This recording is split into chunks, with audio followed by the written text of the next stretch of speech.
Hello my dear friends, welcome to my channel.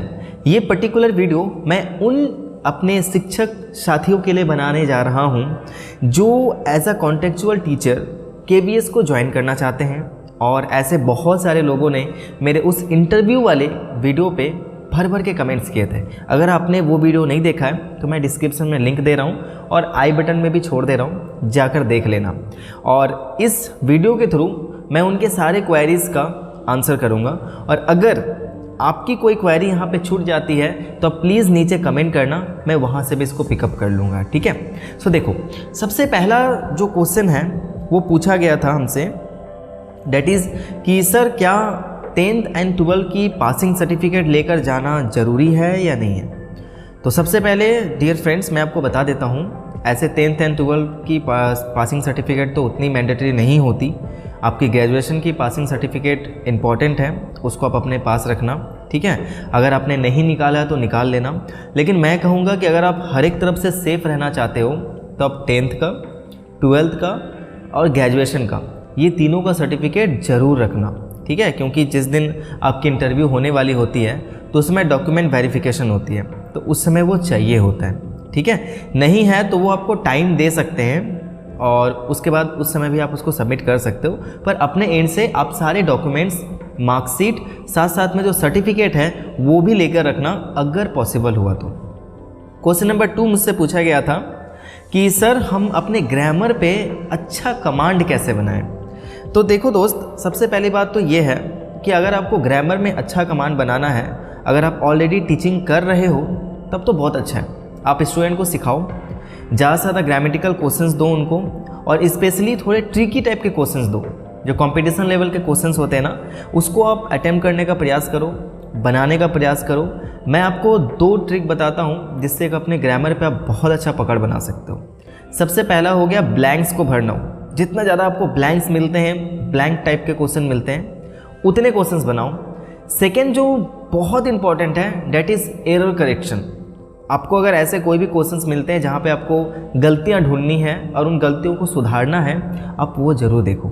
मैं आपको recommend करूँगा लुसेंट का जो जनरल इंग्लिश ग्रामर वाली बुक होती है ना, वो कंपटीशन लेवल के लिए बहुत अच्छी बुक है, ठीक है। और भी बहुत सारे पब्लिकेशन के आती है, उसमें आपको क्या है कि क्वेश्चन भी मिलेंगे और साथ साथ में आपको उसके एक्सप्लेनेशन भी दिए होते हैं कि यहाँ पर ऐसा है तो क्यों है। तो वहाँ से भी जाके आप अपनी तैयारी अच्छे तरीके से कर सकते हो। थर्ड क्वेश्चन मुझसे पूछा गया था कि इंटरव्यू का ड्यूरेशन क्या होता है। तो इंटरव्यू का ड्यूरेशन बहुत ज़्यादा नहीं होता, क्योंकि अगर मैं एक रियल केवीएस इंटरव्यू की बात करूँ तो वो मिनिमम 20 to 25 मिनट्स चलता है। और ये इंटरव्यू आपका वही 15 to 20 मिनट्स के आसपास ही चलता है, लगभग। वो आपसे सारी चीज़ें पूछेंगे, आपकी क्या एक्सपीरियंसेस हैं, और साथ साथ में कुछ आपको टीचिंग करने के लिए देंगे, कुछ क्वेश्चंस पूछते हैं। तो ये सारी चीज़ों में थोड़ा सा टाइम लगता है। आपको ध्यान रखना है, आपको हड़बड़ाना नहीं है। आप जो भी क्वेश्चन दोगे, जो भी बोलोगे, आराम से बोलोगे और सोच समझ कर बोलोगे, ठीक है। ऐसा नहीं कि कुछ भी जाकर बोल दो। और हाँ, एक चीज़ थोड़ा प्रो टिप मैं बता रहा हूँ, आपको वहाँ पे इंटरव्यू देने जाना है, ठीक है। आप इंटरव्यूअर का इंटरव्यू मत लेना। दैट मीन्स अगर उन्होंने आपकी कोई मिस्टेक निकाली हो तो आपको बस एडमिट कर लेना, ओके सर, ठीक है, okay sir, I will correct it, ऐसे करके, ठीक है।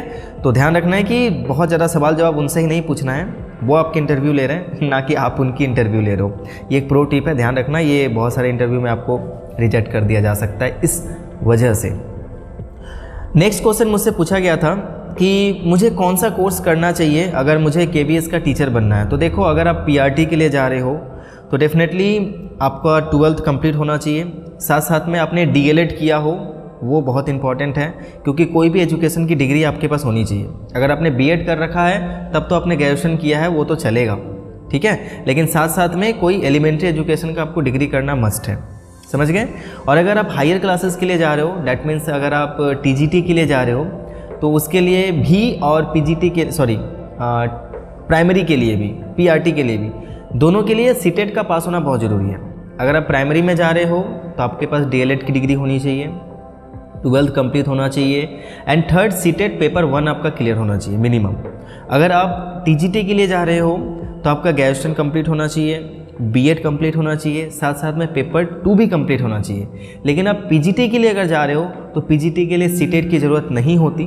अगर आपने बीएड ही कर रखा है और मास्टर्स डिग्री कर रखा है तो आप इजीली उसके लिए भी अप्लाई कर सकते हो। नेक्स्ट क्वेश्चन नंबर 5 मुझसे पूछा गया था कि जब कॉन्टेक्चुअल टीचर का ये जो पीरियड होता है वो ख़त्म हो जाता है तो उसके बाद क्या होता है। देखो टोटल मैं बात करूँ तो 11 महीने का कॉन्ट्रैक्ट होता है, यानी अप्रैल से वो आपका मार्च नहीं फरवरी तक ही स्टार्ट होता है, ठीक है। उसके बाद होता क्या है कि मार्च महीने के लास्ट में जब एग्ज़ाम्स वगैरह सारे ख़त्म हो जाते हैं तो वापस से वॉक इन इंटरव्यू होता है और उस वॉक इन इंटरव्यू में आपको वापस से बैठना पड़ेगा और अपना बेस्ट देना पड़ेगा।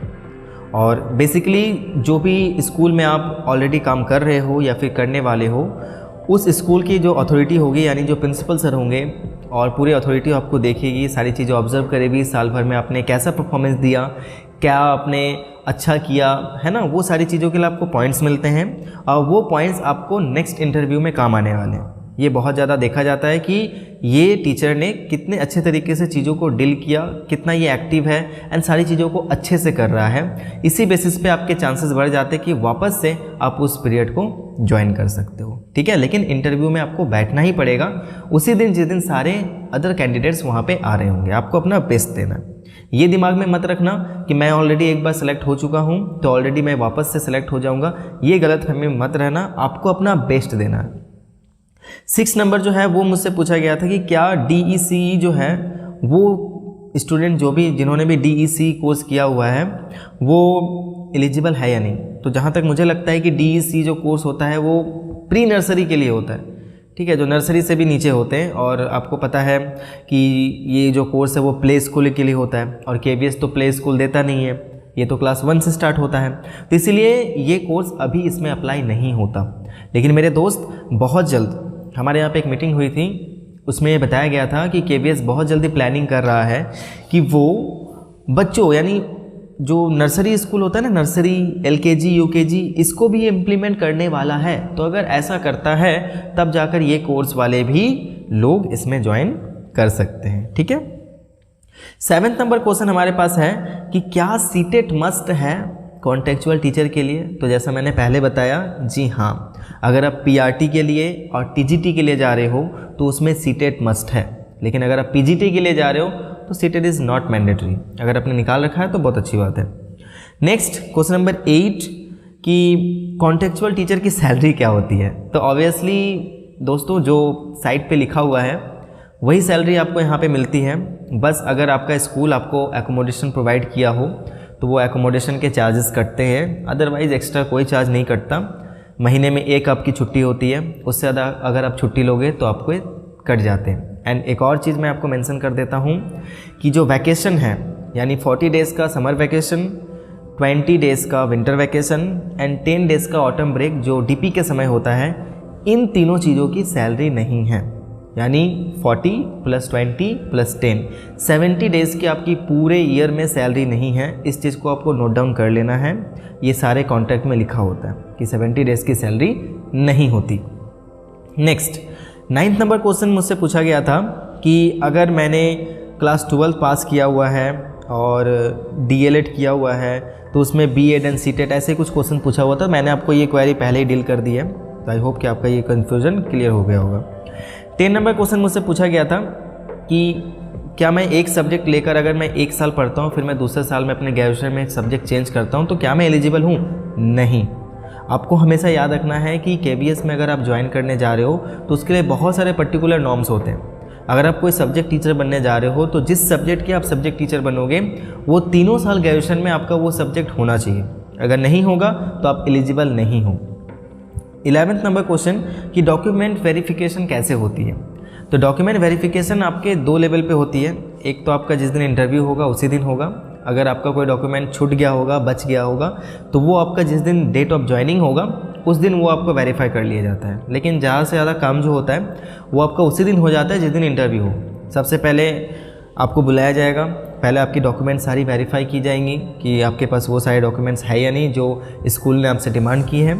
अगर आपके पास हैं तो ही आप एलिजिबल है कि आप इंटरव्यू देने जा सकते हो, ठीक है। Next is interview in English और हिंदी। इंटरव्यू इंग्लिश में होगा या हिंदी में होगा। तो मेरे दोस्तों, मैं आप लोगों को बता देता हूँ कि आपको ना बायलैंग्वेज रहना पड़ेगा। बायलैंग्वेज होने का मतलब, अगर आप साइंस के टीचर हो, अगर आप SST के टीचर हो, है ना, और कंप्यूटर साइंस के टीचर हो, जो भी टीचर हो, आपको ध्यान रखना है कि आप दोनों मिक्स करके बोलो। इससे क्या होता है कि इंटरव्यूअर पे एक अच्छा इंप्रेशन आता है कि सामने वाले इंसान को, सामने वाले टीचर को इंग्लिश एंड हिंदी दोनों का नॉलेज है और प्रॉपर तरीके से है। सिर्फ हिंदी बोलोगे तो भी उतना अच्छा इंप्रेशन नहीं बनाता, सिर्फ इंग्लिश बोलोगे तो भी अच्छा इंप्रेशन नहीं बनाता, अनटिल एंड अनलेस कि आप हिंदी और इंग्लिश के टीचर हो। इंग्लिश के टीचर हो तो आपकी पूरी इंटरव्यू आपको इंग्लिश ही बोलना है। हिंदी के टीचर हो, सारे वर्ड्स आपको हिंदी के ही बोलने हैं। नेक्स्ट 13 नंबर क्वेश्चन मुझसे लास्ट क्वेश्चन ये पूछा गया था कि क्या पहन के जाएं फॉर गर्ल्स यानी जो गर्ल्स हैं वो क्या पहन के जाएं। तो माय डियर फ्रेंड्स, आप लोग बस इतना समझो कि जो भी गर्ल्स आप इस वीडियो को देख रही हो, आपको ना कोई भी ऐसा ड्रेस पहनना है जो फॉर्मल टाइप का लगे।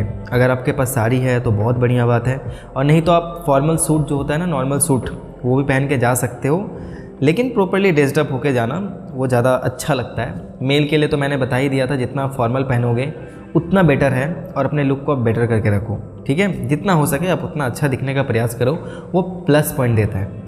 तो माय डियर फ्रेंड्स, अगर कोई भी क्वेश्चन यहाँ पे मेरा छूट गया हो जो मैं पिकअप नहीं कर पाया हूँ, जहाँ तक मुझे लगता है मैंने पिकअप कर लिया है और अच्छे से आपको समझा भी दिया है, तो और कोई भी Q&A के लिए आप नीचे ज़रूर कमेंट करना कि आपको और कौन कौन सी क्वेरी है, मैं ज़रूर उसको क्लियर करूँगा। और भी कोई चीज़ है ना तो प्लीज़ नीचे कमेंट करो, बड़ा मज़ा आता है मुझे चीज़ों को सॉल्व करने में। जब तक मैं हूँ यहाँ पे तब तक जो भी चीज़ें हैं मैं आपको बताता रहूँगा, ठीक है। एंड लास्ट में मैं ये बता देता हूँ कि कॉन्टेक्चुअल टीचर बन के ना बहुत ज़्यादा इन्जॉयमेंट नहीं होती। हमेशा आपको एक डर लगा रहता है कि कब यहाँ पे कोई परमानेंट टीचर आ जाएंगे, कब आपको यहाँ से जाना पड़ेगा। इसीलिए आप हमेशा कोशिश करो कि आपकी तैयारी बहुत अच्छी हो, ताकि आगे जाकर आप KVS के परमानेंट टीचर बन सको एंड कुछ भी अच्छी जगह पे आप परमानेंटली काम कर सको। और बस यहाँ पे आ जाने के बाद ये मत सोच लेना कि मैं तो सेटल हो गया, ठीक है। तो जो मेरी पर्सनल फीलिंग थी मैंने आप लोगों के साथ शेयर कर दी। And thank you so much कि इस वीडियो को आपने देखा, पिछले वाले वीडियो को इतना सारा प्यार दिया। ऐसे आने वाले वीडियोस को भी प्यार देते रहना। And thank you so much for watching this video. मिलता हूँ अगले वीडियो में, तब तक के लिए everyone take care and be safe and good bye.